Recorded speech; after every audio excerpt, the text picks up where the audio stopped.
News from the Hill segment tonight. The head of the Environmental Protection Agency, Scott Pruitt, said he does not believe carbon dioxide is the primary cause of climate change, and he's questioned whether the EPA has the legal right to regulate CO2.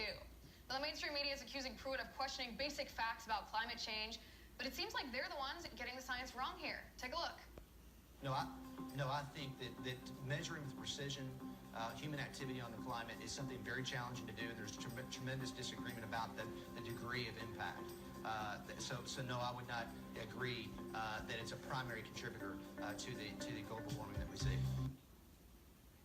With me now, publisher of ClimateDepot.com and producer of the climate realism documentary Climate Hustle, Mark Morano. Mark, good to see you. Thank you, Liz. Happy to be back. It's always good to see you. Mark, Scott Pruitt, you heard him. He said carbon dioxide may not be the primary cause of climate change. Mark, is that scientifically accurate? Absolutely. And as you know, Liz, you just recently watched Climate Hustle. That was the whole point of showing the dissenting opinion, and the scientists from around the world, former Nobel Prize winners, former United Nations scientists, all agree with Scott Pruitt. In fact, climatologist Dr. Judith Curry, who is the chair of the department at Georgia Institute of Technology, just came out and said she couldn't find a single thing to disagree with in what Scott Pruitt said. And in the film, we actually go further and say there are hundreds of factors that can determine our temperature and climate.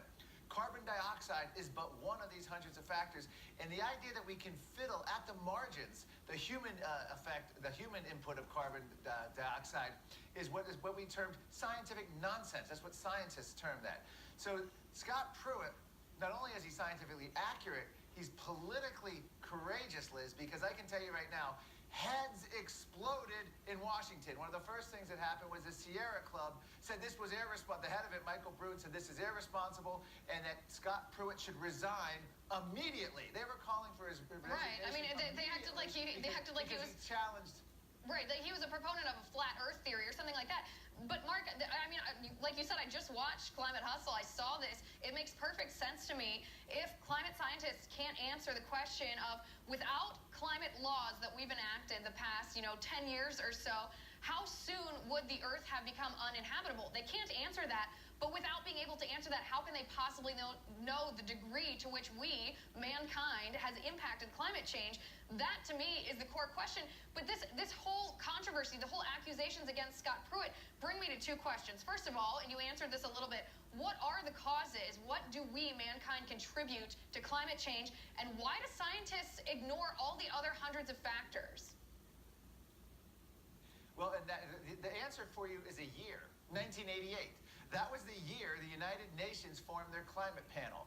And up until that point, just 10 years before 1988, we had scientists and CIA reports throughout the 1970s warning of man-made global cooling. Yes, before fossil fuels caused global warming, allegedly, fossil fuels caused global cooling because they created aerosols and dimmed the Earth and blocked the sun. And we had scientists from NASA and other places all worried about that. Well, in 1988, Liz, everything changed. It became a political hot potato by the former NASA scientist James Hansen testifying in Congress, and also the UN being formed. And what happened, the UN climate panel being formed. And essentially you had a group that had to lobby continuously to say global warming was a problem. If you give scientists money and say, will you study this and see if it's a problem? The odds are they're going to come back and say, we need more study. We may have found something. They're going to make it a problem. And having the United Nations... Yes, so the United Nations turned into a lobbying organization on climate. So they'd recruit the scientists specifically. Scientists who didn't toe the line were booted or resigned. And then they went out every few years, came out with a new report. They even announced ahead of time, we're going to make it so alarming. So CO2, carbon dioxide, humans inhale oxygen, we exhale carbon dioxide, became the boogeyman. And if you disagree, you have just desecrated the high holy book here in Washington that carbon dioxide is a control knob of climate. If you disagree, you are a denier and you belong in jail, as both Bill Nye and Robert F. Kennedy Jr. believe and have said publicly. Right, which is absolutely shocking. That, I mean, even if it were anti-science, that someone would suggest that you should be in jail because of that, that really is taking us back to the Middle Ages or to the Dark Ages. But this is the part that blows my mind, and I need to repeat this because I don't understand how scientists, these people are supposed to be bright, they're supposed to be clever-minded.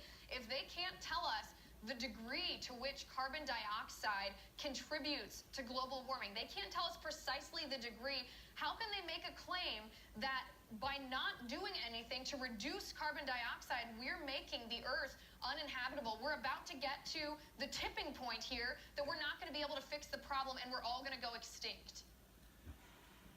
They make the claim because it's lobbying. They figure they're doing a greater cause. There was actually a quote years ago by James Hansen who basically says, basically justified exaggerating the threat because we need to get people motivated. So they just sort of say whatever they need to say. In fact, we have record low tornadoes. If a tornado happens, they blame that on global warming. We have 1 year we'll have record low snow or have very little snow, as is the case here in the East Coast and in the Midwest, but of course not out west this year. That's due to global warming. When we had blizzards years ago, that's due to global warming. The snowiest decade on the East Coast on record is this decade. That's due to global warming. No snow, the lack of snow. So they can just turn on a dime. It's all a campaign cause. It's all lobbying. That's right. The key.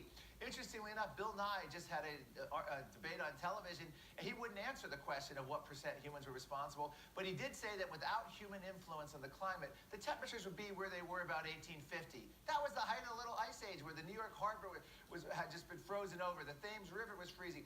So the idea that humans may have made the Earth less extreme cold is actually a good one if that's the case. But right, he couldn't answer it, frankly, because there isn't an answer scientifically. If there were, I'm completely open to it. I'm not open to I'm not close to the idea that this stuff is real. I just don't see any evidence, any proof.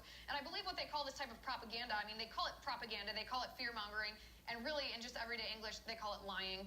Mark, we're out of time. Thanks so much for being on the show. It's always great to talk to you. All right, guys, you know the drill. Talk to me. Tweet Liz_Wheeler, and we'll meet you back here in just a minute.